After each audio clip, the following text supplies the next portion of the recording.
Welcome students to the subject of industrial management. Today we are going to discuss what is process or functional layout followed by what is combined layout. So when we talk about the process or functional layout, we are laying emphasis on specialization or the functional homogeneity of various components of the production system. What do we understand by this? It means the machines are arranged in such a manner that a particular function can be carried out. The machines could be performing the same operation and hence they are grouped together to form one particular department or shop. So let's take the example of a garment industry. So in a garment industry, let us talk about cutting section department where cutting of the material is taking place. So you could have all the machineries which are concerned with cutting the material, the fabric. You could have another section which is involved in sewing or stitching up. So you could have all the machines here which are dealing with sewing or stitching. You could have another section which is, let us say, used in buttoning. If at all there are some buttons that needs to be attached to the garment. Or you could have a zipping section where zips are employed. You could have a boxing and packaging system, a department rather, where the material is then put in a particular box, labeled, okay, and dispatched. So you are receiving at this end, and you could be having multiple departments or shops as they are termed, where the same function is being carried out. So in this department, cutting, all these machineries that are being employed are exclusively dealing in the job of cutting. Whereas if you go to the sewing department, they are only concerned with stitching up some aspect of the fabric. Buttoning, they would be putting buttons, they would be punching buttons and getting the buttons fixed in the garment, or zips are being machined. Or once the garment is ready, it has to be put into a particular box and labeled, and it is now ready for dispatch. So when we talk about the process of functional layout, every order will follow a particular sequence. It will follow a fixed route. Not necessarily all the orders that you receive. Now you could be having order 1, order 2, order 3. So there could be some instances where order A is using cutting, maybe sewing, it is skipping the button, it is moving to this department, zipping, boxing, and then labeling and dispatch. Okay? Or you could be having another order which is only concerned with cutting and stitching, and then it has to be dispatched for further processing elsewhere. You could have another order where each and every department is taken care of. So you have a third day which is employing the cutting section, the sewing section, the buttoning section, as well as the zipping and the boxing, labeling and everything. So you see we have 3 different orders, and all these 3 different orders are employing different departments here.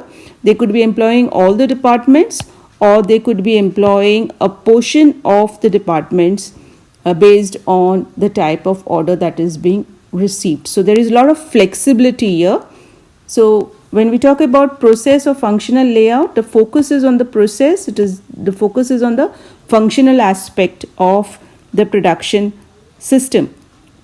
And what you have to keep in mind is that here the machines, similar machines are clubbed together, forming one department or one section or shop. It is also termed as shop. So the similar machines are coming under one head. So you could be having a cutting section, you could be having a sewing section, like I was telling you about buttoning, zipping, boxing, labeling, and then finally you have your dispatch. Now when we talk about the advantages of the process or functional layout, one is limited capital investment.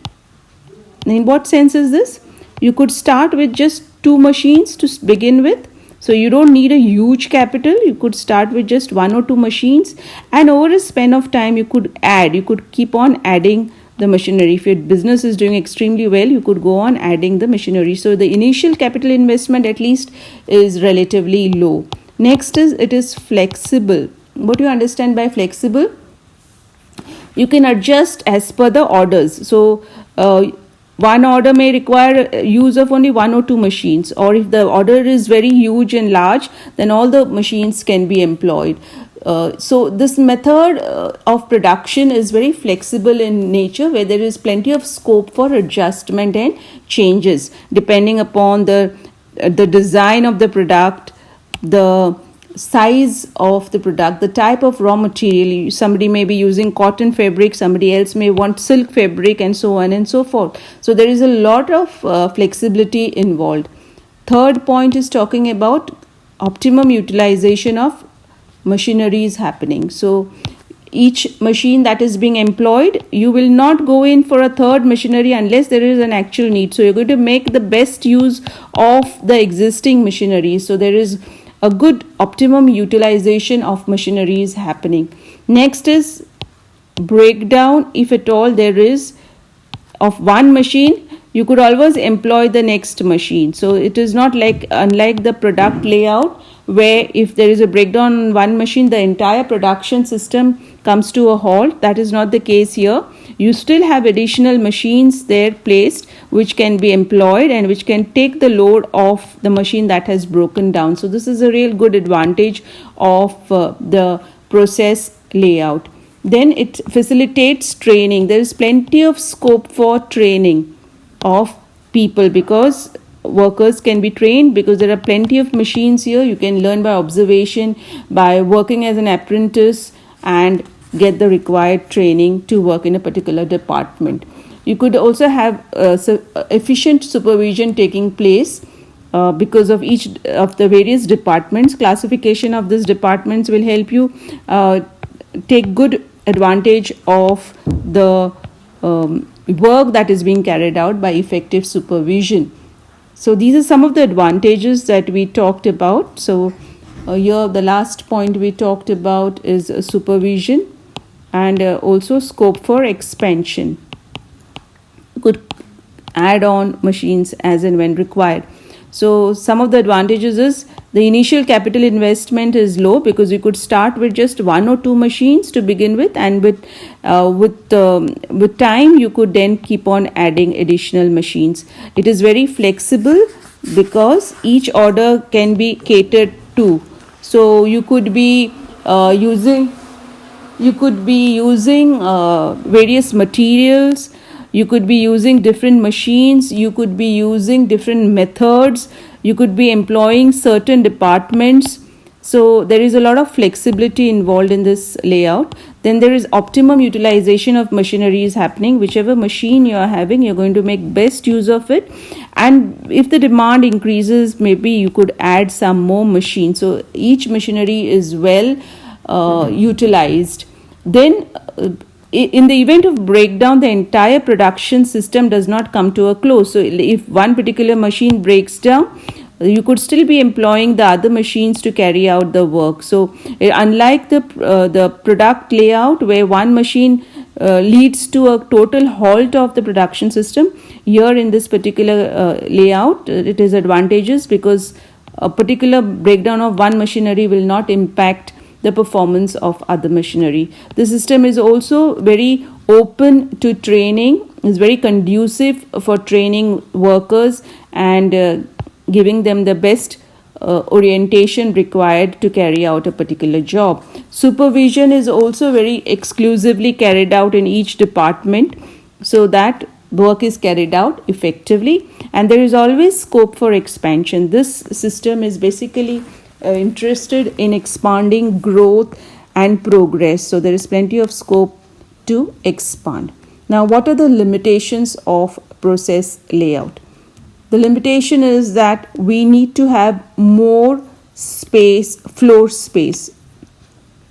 What is floor space?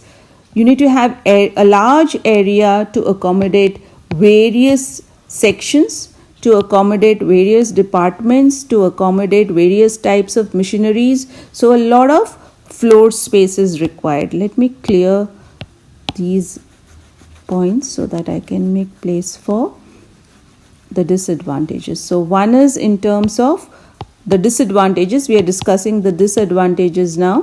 One is the floor space. So you need plenty of floor space because you're going to have different departments. You're going to have different types of machinery placed. So this is the first disadvantage.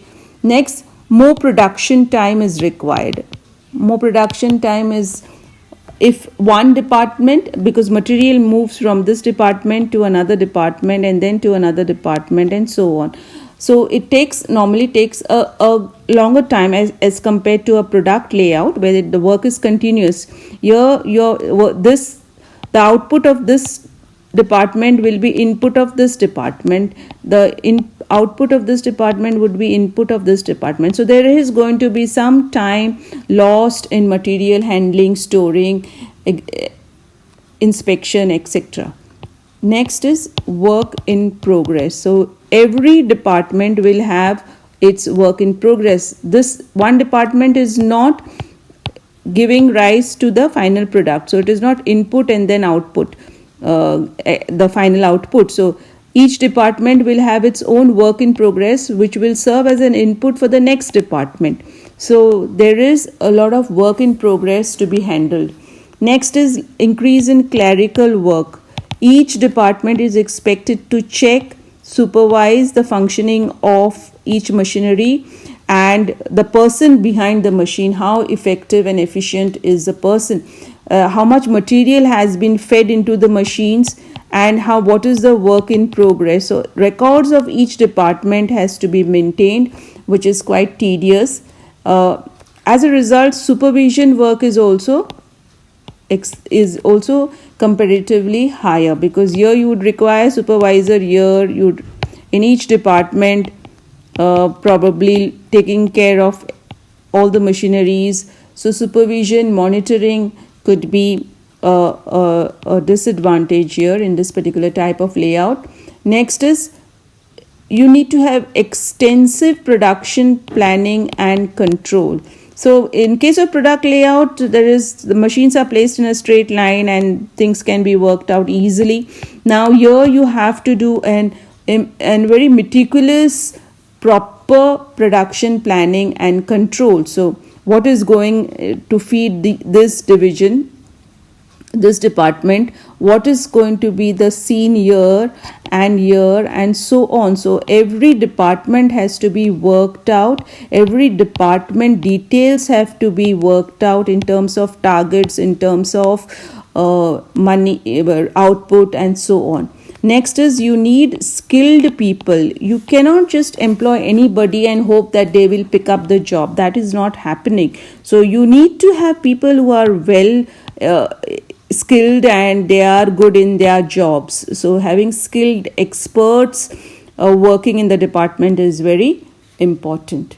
Okay. So when we talk about, let me repeat the disadvantages. We need a large floor space simply because we would be having a number of machineries, we would be having a number of departments. So that naturally you need to have a large floor space. The production time is also much longer because it's moving from one department to another department, and number of departments and sections, and finally the goods are dispatched. So the production time is relatively longer. Each department will have its own work in progress. The output of one department will become the input of another department, and the more the departments, more the functions, more the work in progress that has to be handled. Clerical job is also much higher because you are having plenty of departments with different machines that you have to track down. The people are the workers employed for each machinery.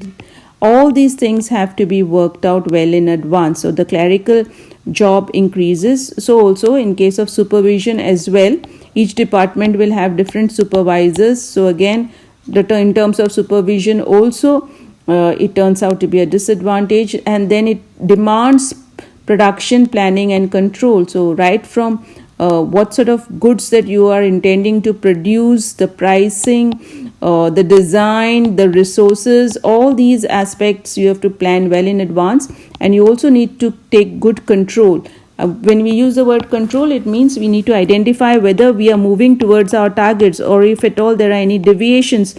If there are deviations, we need to take corrective measures. So all this is a tedious job. And finally, the layout is successful provided we have skilled, trained experts working on the job.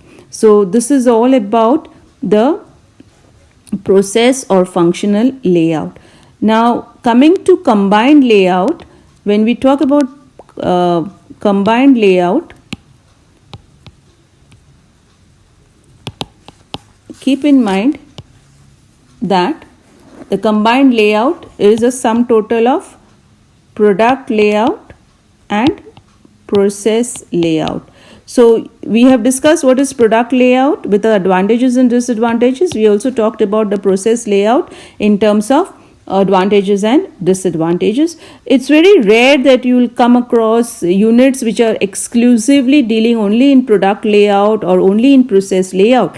It makes more sense to have a hybrid or a combination of the two. So the best of the both layouts are normally adopted. The advantages of product layout, the advantages of process layout are normally adopted to give rise to something called a combined layout. So the advantages are being enjoyed and the best of both worlds. So it is a win-win situation, and normally in real life we will see more of a combined layout rather than exclusive product layout or process layout. So this is the third type layout that we have discussed. So we had the product layout, we have the process layout, and we have a combined layout. I will stop here. The next time I come, I'll be talking about fixed position layout and the problems associated with plant layout. And with that, the first unit will be over. Thank you very much.